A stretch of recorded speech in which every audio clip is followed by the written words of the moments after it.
Single minute can change your mindset. A single book can spark a lifetime of change. 1 นาทีอาจเปลี่ยนความคิดและ1 เล่มอาจเปลี่ยนทั้งชีวิตของคุณนี่คือในนาที Podcast แนะนำหนังสือดีๆเพื่อให้คุณเก่งขึ้นวันละนิดมาเปิดโลกความคิดเปิดรับความรู้ใหม่ไปด้วยกัน สวัสดีค่ะวันนี้เราจะมาคุยกันเจาะลึกถึงแก่นความคิดที่น่าสนใจมากๆเลยนะคะจากหนังสือ The Creative Act: A Way of Being ของ Rick Rubin นะคะครับผมคือหนังสือเล่มนี้มันเหมือนกับว่าพาเราไปสำรวจเรื่องความคิดสร้างสรรค์ในมุมที่กว้างกว่าแค่เรื่องศิลปะนะคะแต่มองเป็นวิธีการใช้ชีวิตการรับรู้โลกที่เราทุกคนเข้าถึงได้ใช่ครับค่ะเราก็จะมาลองสกัดสิ่งที่น่าสนใจแล้วก็ดูว่ามันจะปรับใช้กับชีวิตเราจริงๆได้ยังไงบ้างค่ะครับคือต้องบอกว่าเล่มนี้มันไม่ใช่คู่มือแบบ1 2 3ต้องทำตามเป๊ะๆนะครับค่ะแต่มันเป็นเหมือนการแชร์ข้อสังเกตหรือมุมมองที่ตกผลึกจากประสบการณ์ของผู้เขียนเองมากกว่าอ๋อเหมือนเป็นแนวคิดให้เราลองเลือกไปใช้ ใช่ครับเขาเหมือนชวนให้เราลองหยิบสิ่งที่มันโดนใจเราไปลองใช้ดูแล้วก็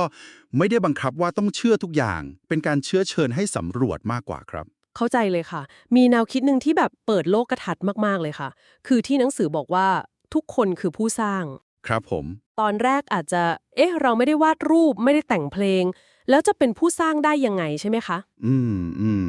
หลายคนน่าจะคิดแบบนั้นแต่หนังสือชี้ว่าจริงๆแล้วเนี่ยเราทุกคนกำลังสร้างประสบการณ์และความเป็นจริงที่เราสัมผัสอยู่ตลอดเวลาเลยนะยังไงล่ะครับก็ผ่านวิธีที่เราเลือกรับรู้เลือกมองโลกหรือว่าเลือกตอบสนองต่อสิ่งต่างๆอะค่ะมันคือการสร้างโลกภายในของเราเองเลยอ๋อ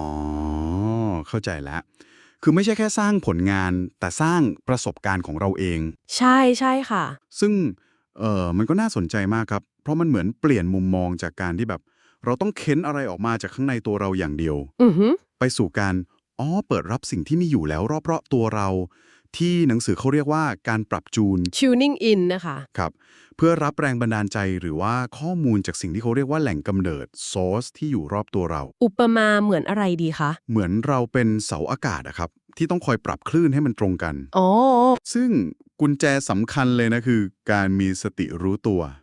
การมีสติรู้ตัวครับคือการสังเกตสิ่งต่างๆทั้งข้างนอกข้างในอย่างที่มันเป็นโดยที่ไม่ต้องรีบตัดสินแล้วก็เปิดใจให้กว้างๆเหมือนเด็กๆนะครับที่ยังไม่ยึดติดกับกรอบความคิดเดิมโห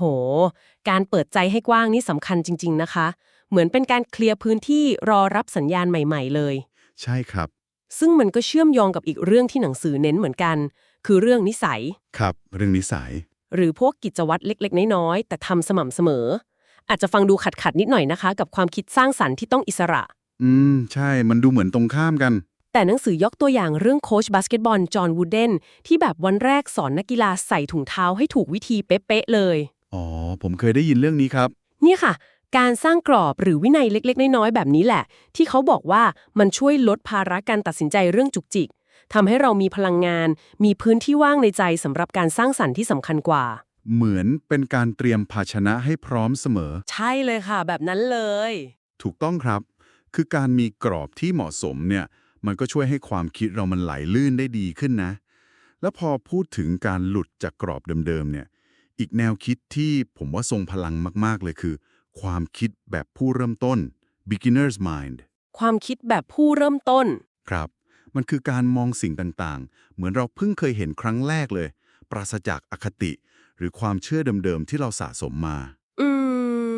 นึกภาพออกค่ะตัวอย่างคลาสสิกมากๆก็คือ AlphaGo ไงครับที่ชนะแชมป์โลกได้ด้วยการเดินหมากแบบที่มนุษย์ไม่เคยคิดมาก่อนอ๋อใช่ใช่เพราะว่ามันเรียนรู้จากกฎพื้นฐานล้วนๆเลยมันไม่ได้แบกรับขนบหรือวิธีเล่นแบบเก่าๆมาด้วยค่ะการที่เรากล้าตั้งคำถามกับสิ่งที่เราเชื่อหรือลองทำอะไรด้วยวิธีใหม่ๆเนี่ยบางทีมันอาจจะเจอทางออกหรือนวัตกรรมที่เราคาดไม่ถึงเลยก็ได้เหมือนแบบไม่ยึดติดกับวิธีเดิมใช่ครับเหมือนวง The Ramones ที่ตอนแรกเขาแค่อยากทำเพลงป๊อปสนุกๆแต่ทำไปทำมากลายเป็นผู้บุกเบิกพังร็อกไปเลยๆโหฟังแล้วรู้สึกว่าการสร้างสรรค์มันก็ไม่ได้เคร่งเครียดเสมอไปนะ ไม่จำเป็นต้องเครียดครับ แล้วก็มีอีกสัญญาณหนึ่งที่หนังสือบอกให้เราคอยสังเกตเวลาเราทำงานหรือตัดสินใจอะไร คือความรู้สึกอิ่มเอมใจ the ecstatic อะค่ะ ความรู้สึกอิ่มเอมใจ ใช่ค่ะ มันเป็นความรู้สึกแบบตื่นเต้นเบิกบานเหมือนเราค้นพบอะไรบางอย่างจากข้างใน เป็นความรู้สึกที่มันชัดเจนทางร่างกายเลยนะคะ ไม่ใช่แค่ความคิด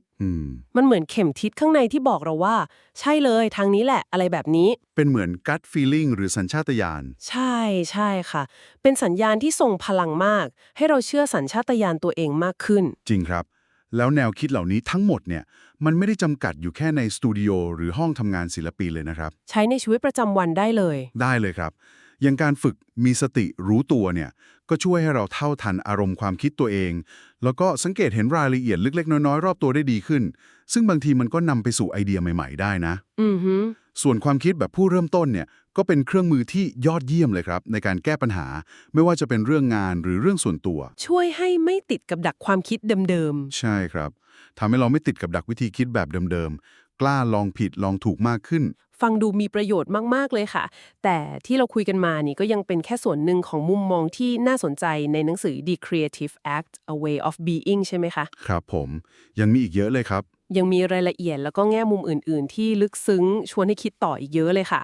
ถ้าแนวคิดที่เราคุยกันวันนี้มันจุดประกายอะไรบางอย่าง การได้ลองอ่านฉบับเต็มๆก็น่าจะให้ความเข้าใจที่